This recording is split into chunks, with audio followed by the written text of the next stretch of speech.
سلام. شاید شما شنیده باشین حرفی که بعضیا میگن داعش اسلام واقعیه، گروهای تروریستی اسلام واقعیان و شما مسلمانان اگه قرآن رو بخونید میفهمید که اسلام واقعی همون کاریه که داعش داره انجام میده. اما آیا واقعا حرفشون راسته؟ امروز میخوایم بیشتر راجع به جهاد بدونیم و میخوایم بیشتر بفهمیم که مسلمانان نحوه تعاملشون با غیر مسلمانان چجوری باید باشه. یه ویدیو داریم، اون ویدیو رو میبینیم و انشالله علممون هم زیادتر میشه. پس بریم که ببینیمش. خب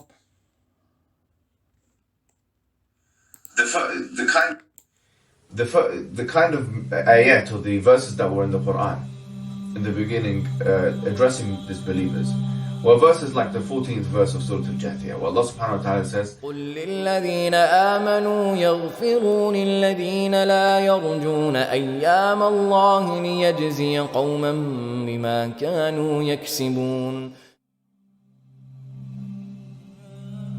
Now this verse became mansukha, became abrogated with the verses of war when it was an imminent threat against the Muslims. So the base or the normative Islamic position, the default position, is a peaceful position, except if there is an imminent threat.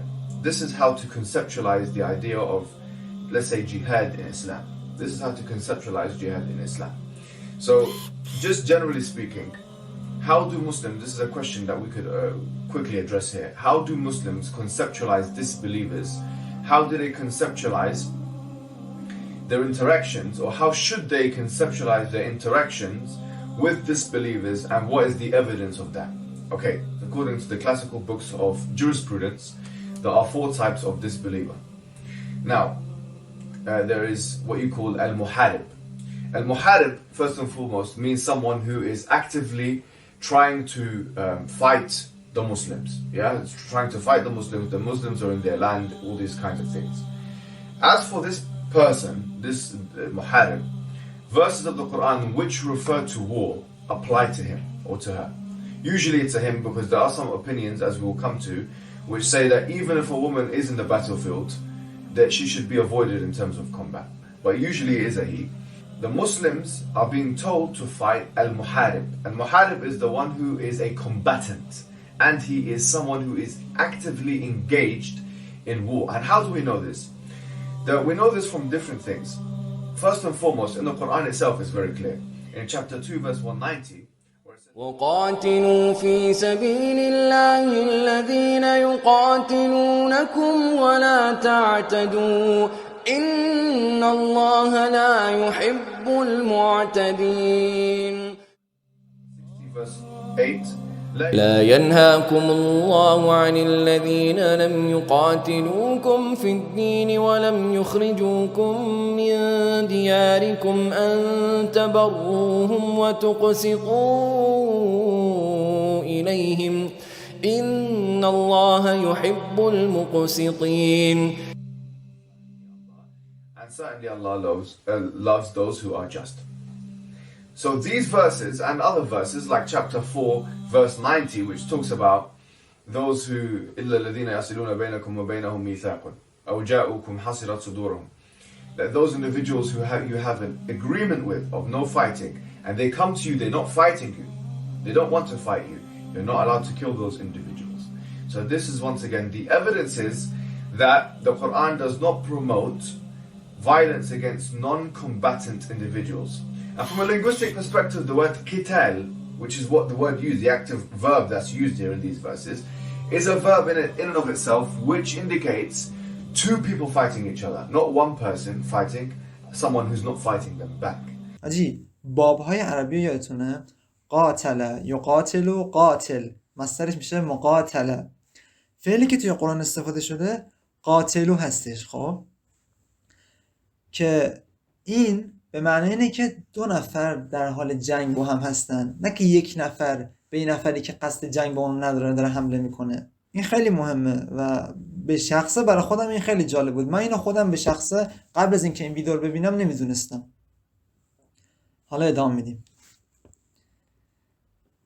So there are 4 types of, let's say, disbeliever from an Islamic perspective.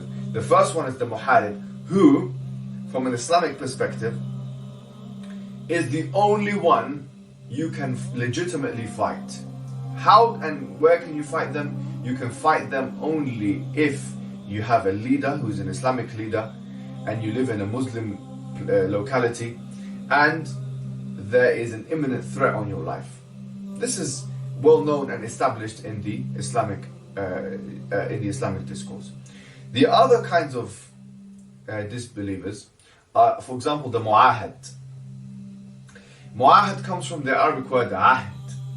Ahd is literally where you have an agreement with someone else. Yes? Now, in Surah Al-Ma'idah, chapter 5, verse number 1. يا أيها الذين آمنوا أوفوا بالعقود. That's the general. So obviously this applies to Muslims and disbelievers, Muslims and non-Muslims alike. The Prophet Muhammad sallallahu alaihi wasallam, كما في Bukhari, as is mentioned in Bukhari, he said, النبي صلى الله عليه وسلم قال من قتل معاهدا لم يرح رائحة الجنة.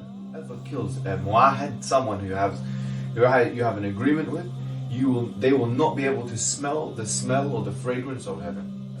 Even if you don't accept that this agreement is in fact in place. The Prophet yet told us in many, many different ahadith, yes, that you cannot kill non-combatants, even if this was a harb, dar al-harb as you call it. Dar al-harb is basically, they say, this the place of war. Now, just quickly to summarize the four different types, because I didn't mention them. One was we said was the muharib. Number two was the mu'ahad. Number three is the musta'man. And a musta'man, listen to the justice, subhanAllah, of Islam. Al musta'man is the person who goes into, let's say, the Islamic land, and anybody of the Muslims says to that person that you are protected, whether it be a child, whether it be a woman or a man, whoever it is, a free person or a slave. If anyone says you are protected, then that person is to be protected. Now here, obviously, so you have here al-muharib, al-mu'ahid, al-musta'man, and you have also a-dhimmi. A-dhimmi is the one who's paying taxes in a Muslim land. Okay, so these are the four different types of disbelief. There's lots of different ahadith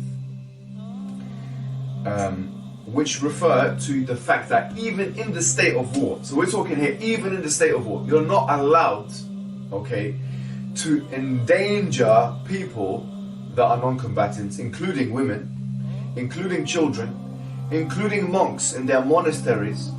This is very well known, yes? How can you justify this Islamically? And you know the verses in the Quran in Surah Al-Ma'idah. من أجل ذلك كتبنا على بني إسرائيل أنه من قتل نفسا بغير نفس أو فساد في الأرض فكأنما قتل الناس جميعا. حاجی خود ازن تصور کن، قرآن میگه اگه شما نفسی رو به غیر حق بکشید مثل اینه که کل انسانیت رو کشتید. کسی که فکر میکنه واقعا خداوند به خشونت داره ما رو فرا میخونه، به خشونت علیه زنها، بچه‌ها، بی‌دفاع، کسانی که با ما نمیخوان بجنگن، کسانی که با ما عهد دارن، ما رو به این قضیه تشویق میکنه. قرآن رو بخونن. به ما میگید قرآن رو بخونید بفهمید حقیقت قضیه چیه. بفهمید قرآن آیت قرآنه. میگه که کسی که نفسی رو به ناحق بکشه انگار کل انسانیت رو کشته. این یعنی چی؟ ان الله لا يحب المعتدین. خداوند تجاوزگران رو دوست ندارد. ان الله يحب المقسطین. خداوند عدالت پیشگان رو دوست دارد. این یعنی چی؟ از همین آیات قرآن ما خیلی چیزا رو فهمیدیم، اما اینم باید حتی در نظر داشته باشیم که ما اون دسته از آدما نیستیم که بگیم فقط قرآن و احادیث. این خیلی مهمه که در نظر داشته باشیم که هم قرآن داره قضیه ما رو اثبات میکنه و هم از احادیث مختلف میشه این قضیه رو فهمید که کسی که با شما جنگ نداره، کسی که دفاعی نداره، زنها، بچه‌ها، و کسی که با شما عهد داره، اینها رو ما اصلا حق نداریم باشون جنگ داشته باشیم. ولی کسی که به ما حمله میکنه ما طبیعتا حق دفاع داریم. باید در نظر داشته باشیم که هم قرآن این قضیه رو به ما نشون میده و هم احادیث، و اینها رو که در کنار هم قرار میدیم میفهمیم که این گروه تروریستی شاید چندین دلیل داره که وجود دارن. یکی این که جهل وجود داره، یکی دیگه اینه که قطعا سیاست وجود داره پشت خیلی از این گروه تروریستی، سه هم که به نظر خود من میرسه هوای نفسه. خب میدونید اصلا نباید بهشون بگیم گروه های اسلامی خوارج، گروه های ضد اسلامی و خوارج. به نظر من اینا بهترین اسمن. This is not an abrogated verse. So what are you going to do about these verses? You have verses and hadith of the Prophet Muhammad ﷺ telling you it's not permissible, that actually is giving you incredible disincentives. It's one of the worst sins that you can do, and they're doing it. This is so established within the scholastic tradition that going against it is ridiculous. Tell us, why do you think what you think is correct? What evidences do you have that you can kill women and children and these things? How dare you attribute that to the religion of Muhammad sallallahu alaihi wasallam?